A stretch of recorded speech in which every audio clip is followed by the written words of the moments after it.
ভাগাভাগি নিয়ে ভাঙ্গার পথে জামাত এনসিপির 11 দলীয় জোট। নির্বাচনে একবার ভাগাভাগি হয়েছে, এখন নির্বাচন শেষ হয়েছে, আবারও ভাগাভাগি শুরু হয়ে গেছে। মানে ভাগাভাগি আর শেষ হচ্ছে না। এই ভাগাভাগি এই 11 দলীয় জোটকে একসময় ভেঙে ফেলতে পারে বলে আমি মনে করছি। ভিডিওতে একটু লাইক কমেন্ট করবেন, একই সাথে আমার চ্যানেলটি সাবস্ক্রাইব করবেন, আর ফেসবুকে যারা দেখবেন তারা পেজটিতে ফলো দিয়ে ভিডিওটা শেয়ার করবেন। জনগণের এই ভাগাভাগির কাণ্ড কারখানা দেখা উচিত। বিশেষ করে যারা বট বাহিনী আছে তাদেরকে একটু ভাগাভাগির গল্পটা শুনিয়ে দিন। কি নিয়ে ভাগাভাগি শুরু হলো? জামাতের নির্বাচনে একটা স্লোগান আছে, সেটা আপনাদের মনে আছে, কার পাশা গেছে কার টেবিলে, খেলা যে চলছে কোন লেভেলে। সেই গানটা কিন্তু এখন চেঞ্জ হয়ে গেছে এই কারণে যে ভাগাভাগি চলছে কোন লেভেলে, কার ভাগ গেছে কার টেবিলে। ঠিক আছে, তো যাই হোক, ভূমিকা বাদ দিয়ে কি নিয়ে ভাগাভাগি সেটা আপনাদের সাথে শেয়ার করি। সংসদে 50টি নারী সংরক্ষিত আসন আছে। এই নারী সংরক্ষিত আসন কোন দল কতগুলো পাবে, সেটা কোন দল কোন কোন আসন থেকে কতটা এমপি নির্বাচিত করে নিয়ে আসতে পেরেছে, অর্থাৎ যেই দল যতগুলো আসনে জয়ী হয়েছে তার প্রেক্ষিতে নারী সংরক্ষিত যে আসন আছে সেই আসনগুলো তারা ভাগ পাবে। এই ক্ষেত্রে নির্বাচন কমিশন অফিস থেকে বলা হয়েছে, জামাত এনসিপি জোট যারা আছে, মানে 11 দলীয় জোট, তারা সংসদের নারী সংরক্ষিত আসনের 11টি আসন পাবে। 50টির মধ্যে 11টি না, সরি, 13টি আসন পাবে। এই 13টি আসন 11 দলীয় জোট তারা যাকে ইচ্ছা তাকে দিতে পারে, অর্থাৎ যে কোনো নারীকে তাদের প্রতিনিধি হিসেবে সংসদে পাঠাতে পারে। এখন 11 দলীয় জোট, কিন্তু এই 11 দলীয় জোটের কে কয়টা আসন পাবে? নিয়ম অনুসারে জামাত যেহেতু 68টা সিট পেয়েছে, মানে আসন পেয়েছে, সেই ক্ষেত্রে জামাত পাবে 11টি নারী সংরক্ষিত আসন। এনসিপি পেয়েছে 6টি, এই ক্ষেত্রে এনসিপি পাবে 1টি। তাহলে হলো কত? 12টি। বাকি থাকে একটা। খেলাফত মজলিস আছে, খেলাফত মজলিসের 2 জন জয়ী হয়ে এসেছে, এখন তারা কিন্তু পায় না। এছাড়া আরো যারা আছে, মানে বাকি শরিক দল যারা আছে, তারা কেউ কেউ একটা আসনও পায় নাই। তারা কি করবে? এখন এই 11 দলীয় জোট যারা আছে, প্রত্যেকটা দল বলতেছে যে নির্বাচনে আমরা বিশেষ ভূমিকা রেখেছি। অনেক দল আছে যে নির্বাচনে কোনো আসনে প্রার্থী দেয় নাই, কিন্তু জামাতের আমির সহ বিভিন্ন নেতাদের সাথে গিয়ে তারা জ্বালাময়ী বক্তব্য দিয়েছে। এটা সত্যি কথা। তো তাদের এই জ্বালাময়ী বক্তব্য দেওয়া বা তাদের নির্বাচনের যে ভূমিকা, এইটা যদি মানতে হয় তাদেরকেও একটা করে অন্তত নারী সংরক্ষিত আসন দিতে হবে। মানে সবারই চাহিদা আছে। এখন জামাত কি করবে? জামাত তো নারীর নেতৃত্ব বিশ্বাস করে না। তার মানে কি জামাত দিবে না? এটাকে অন্যজনকে ভাগ করে দিবে? না ভাই, স্বার্থের কাছে সবাই দুর্বল। জামাত যেই মানে সংরক্ষিত নারী আসন পেয়েছে, এটা যে অন্য রাজনৈতিক দলকে দিয়ে দিবে, এতটা মহৎ আমার মনে হয় না জামাত। কারণ জামাতেরও অঙ্গ সংগঠন তৈরি করা দরকার। সারা বাংলাদেশের জেলায় জেলায় থানায় থানায় অঙ্গ সংগঠন তৈরি করা দরকার। আর এই অঙ্গ সংগঠনগুলো তৈরি করতে হলে সেই এলাকাগুলোতে প্রতিনিধি রাখতে হবে।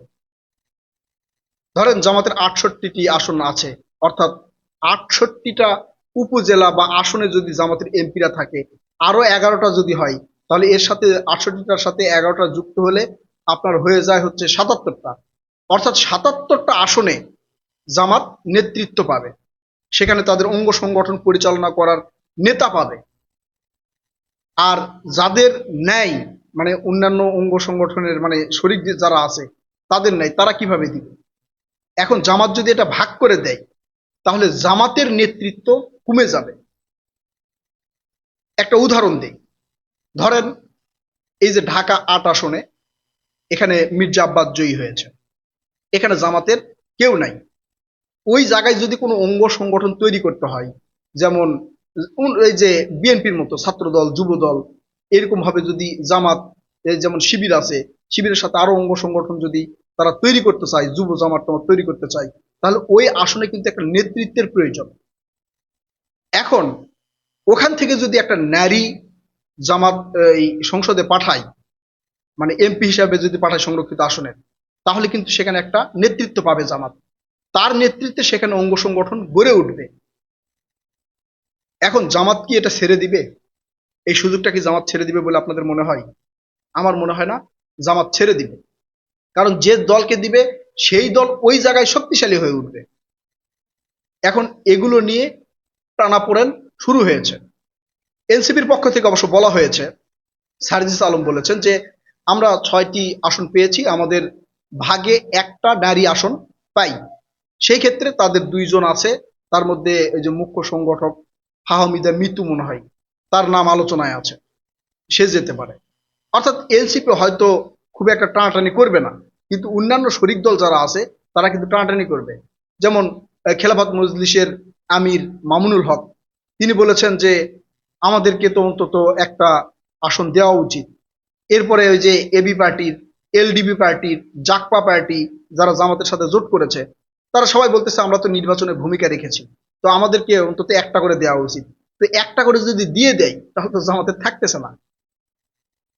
এই নিয়ে দ্বন্দ্ব চলতেছে মনে মনে, যদিও এখন পর্যন্ত প্রকাশ করে নাই। মনে মনে দ্বন্দ্বটা, এটা আমি বলতেছি, মিথ্যা কথা বলবো না।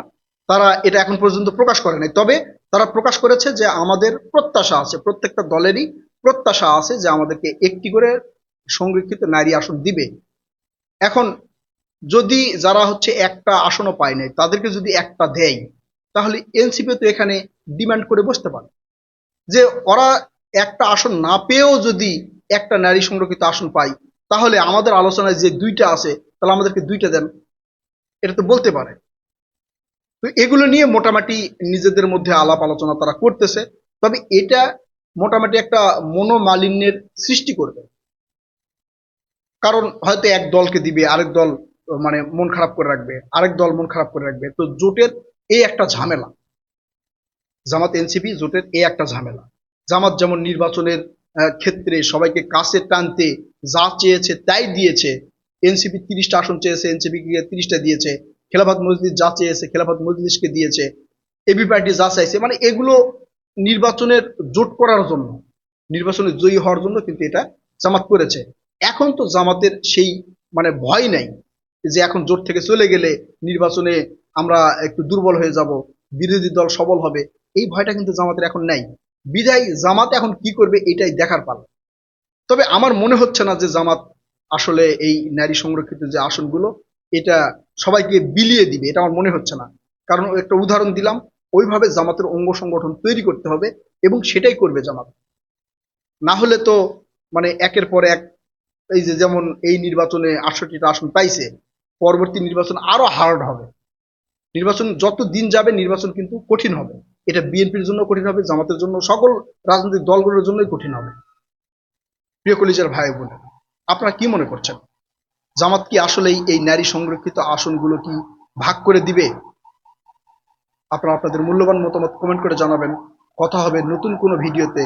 ততক্ষণ পর্যন্ত ভালো থাকবেন ইনশাআল্লাহ। আল্লাহ হাফেজ।